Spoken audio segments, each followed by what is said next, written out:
আসসালামু আলাইকুম। আলহামদুলিল্লাহ আমি ভালো আছি। আল্লাহ আপনাদেরকে ভালো রাখুক। আমি ঘরে টুকিটাকি কাজ করব আর আপনাদের সাথে একটু শেয়ার করব।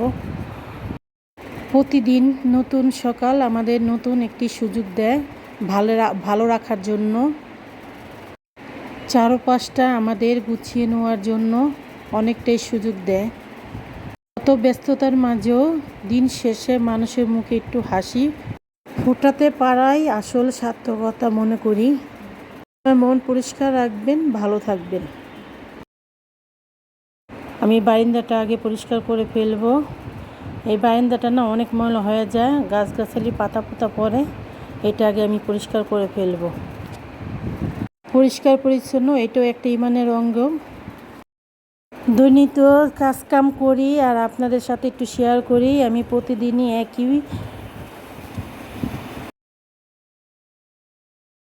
আমি এখন নাস্তাটা বানিয়ে ফেলবো। আমি বারান্দাটা ঝাড়ু দিয়ে ফেলছি, এখন নাস্তাটা আমি তৈরি করে ফেলবো। সকালে ঘুমের থেকে উঠে আমি বারান্দাটা পরিষ্কার করে নাস্তাটা বানিয়ে ফেললাম। এখানে রুটিটাও বানালাম আর চাটাও পাকাবো, একটা আলু ভাজি করব।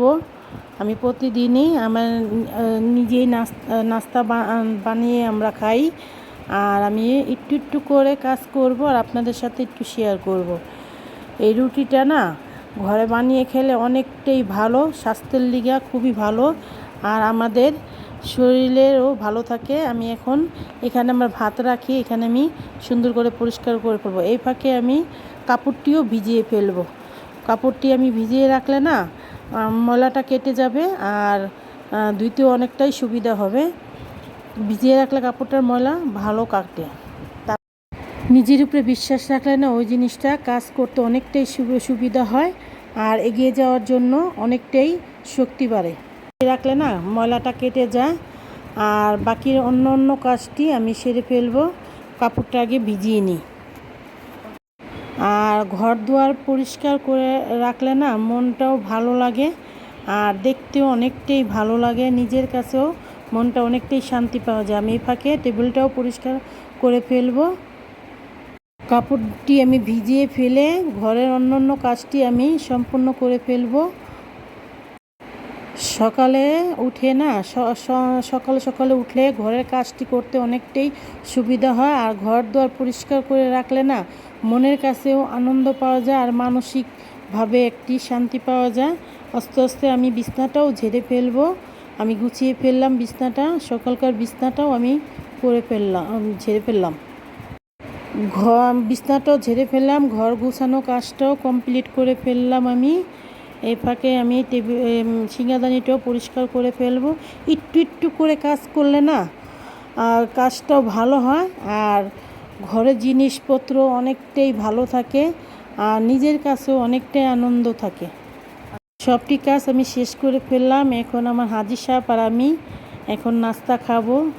এই মুহূর্তের জন্য আমি অপেক্ষা করি। সারাদিনকার ক্লান্তি হাজি সাহেবকে নাস্তা খাওয়ায়ে আমি তারপর অন্য কাজটি আমি করে ফেলবো। আমরা দুইজন যত ব্যস্ততার মাঝেও চেষ্টা করি আমরা দুইজন একসাথে নাস্তা খাওয়ার জন্য।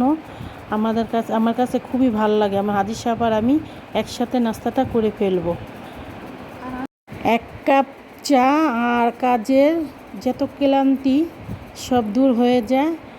আর আমি প্রতিদিনই একই কাজ আপনাদের সাথে শেয়ার করি। যদি ভালো লাগে আমার পাশে থাকবেন একটু আর আমাকে একটু পাশে থাকবেন, একটা লাইক কমেন্ট সাবস্ক্রাইব করবেন।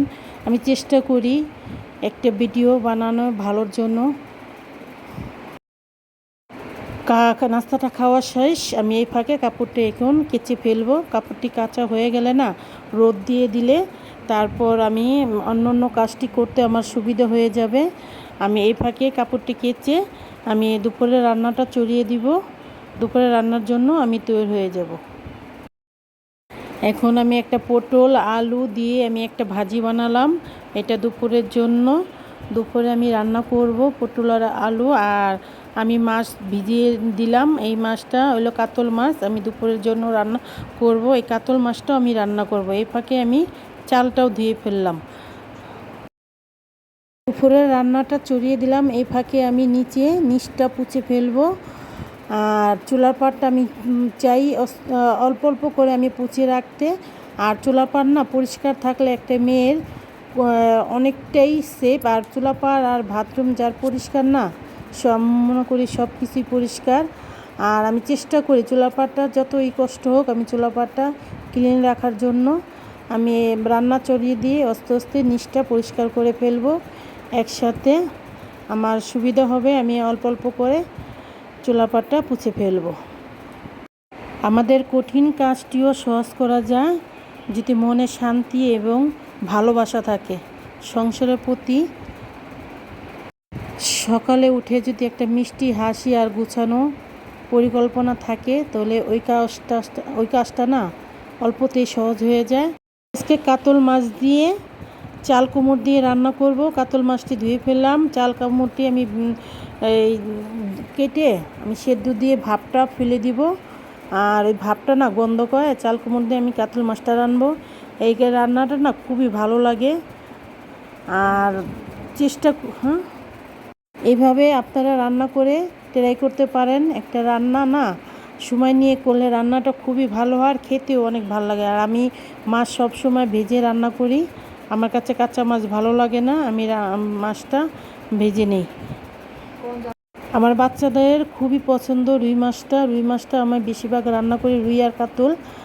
এটা আমার বাচ্চাদের খুবই প্রিয় জিনিস। আমি রুই মাছটা এখন রান্না করতেছি। এই খাবারটা না খুবই ভালো, আপনারা চাইলে একটু ট্রাই করতে পারেন এই রান্নাটা। আমি ভাতটাও হয়ে গেল, আমার ডালটাও রান্না হয়ে গেল, এই ফাঁকে আমার তরকারিটাও হয়ে গেল। আমি আজকে খুবই সিম্পল রান্না করলাম। ব্যস্ততা জীবনের একটা অংশ। এই ব্যস্ততার মাঝে আমরা জীবনে হাসি মুখে সব দায়িত্বটা নিজের মতন শেষ করতে পারি, এইটাই তখনই মনের ভিতরে অন্যরকম একটা শান্তি আসে। আসসালামু আলাইকুম, আল্লাহ হাফেজ।